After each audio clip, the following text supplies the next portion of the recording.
Hey everyone, my name is Sean Flynn. I'm the host of the Silicon Valley podcast where I interview venture capitalists, entrepreneurs, and leaders in tech, take their stories, package them, bring them to you so you can benefit from their wisdom, knowledge, and experience. Now, for people that have been following me on YouTube, I'm not sure if you noticed this, I now have a green light and a blue light. So that means I'm totally legit now as a YouTuber. So today's episode, I wanted to talk about a follow-up for the company that we've done 2 videos on. So the first video talked about how they had $1 million potential deal, but after going through the numbers, it just didn't work out.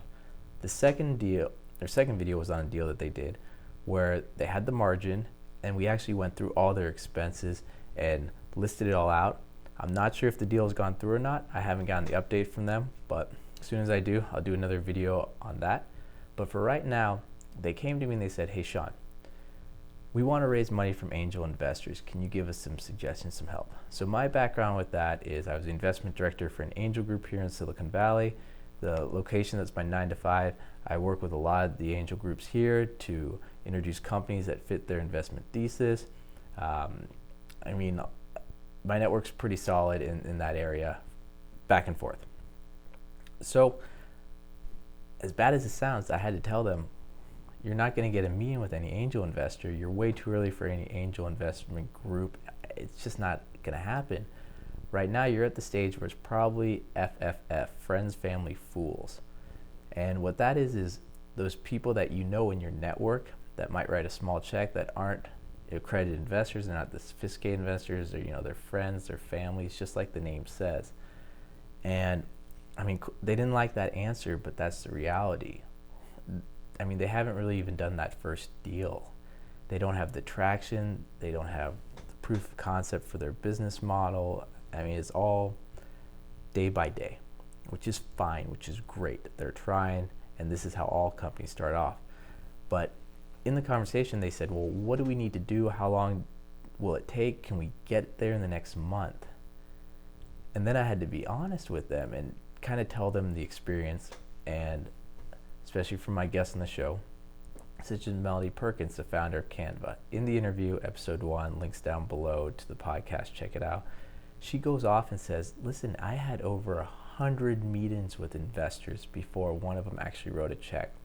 100 meetings. And each of those meetings, she took their advice, changed her pitch deck, changed her presentation, changed the business model here and there to get that thing concise and presentable. 100 meetings. If that's one a day, that's over 3 months. And you might say, well, maybe she did 2 or 3 in a day. Well, reality is it takes time to set up these meetings. Everyone's busy. It takes time to get introductions, to get these meetings. The process takes time. You're looking more like probably 6 months. And that's a rush thing. There's another person I interviewed, Elsna. She ended up raising $4.2 million after getting, I think it was 200 rejections. But I remember talking to her at events and seeing her here for close to 2 years before that happened. So 2 years of her building this company without any outside funding, and then one day she got it. Now, back to this one company, they've been working for a few months now. They think they're going to get the money tomorrow. Reality is it's going to take a long time. Reality is people want to see traction. They want to see a business model where all they have to do is put a little bit of money in, and they know that it'll get a certain result out. And another thing they didn't think about, and I've been told this by several angel groups and investors, is it takes normally 10% of what you want to raise. What I mean by that is if you want to raise $1 million, it might cost you $100,000. And that's not to hire investment bankers for that, because investment bankers, they're not going to work with you at that early stage. They're not going to help you raise $500,000. They want to work with you when you're raising 10 million, 20 million up, and those are those small boutique investment banks. You're not talking about a big brand name that people have heard about. So where does that money actually go to? It goes to travel, flying to meet investors. It goes to putting money in for events. It goes to put money in for a presentation coach, or getting your pitch deck done by a designer, and the list can go on and on and on. So just factor that in and really think about, okay, I'm using this money and I'm using my time. Is it best spent doing this?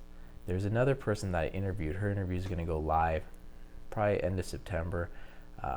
Sandra Spielberg, who is self-funded. She never took money from venture capitalists or angels, and her whole thought process was, why would I want to use 100, 200, 300 hours getting these investors when I can use that time to get customers and just use the revenue from that to fund my business? So think about that, when you make your decision.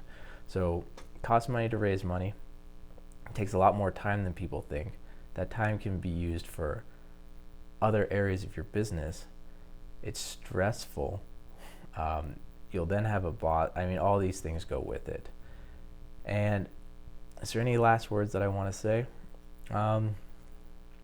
Nothing for now, except for I will keep people updated on this company. I mean, it's very excited. I see progress every time I talk to them. I won't ever name their name or anything like that. And remember, the show is not investment advice or anything like that. I'm just sharing the stories of my guests, the wisdom that they present on the show with people at home.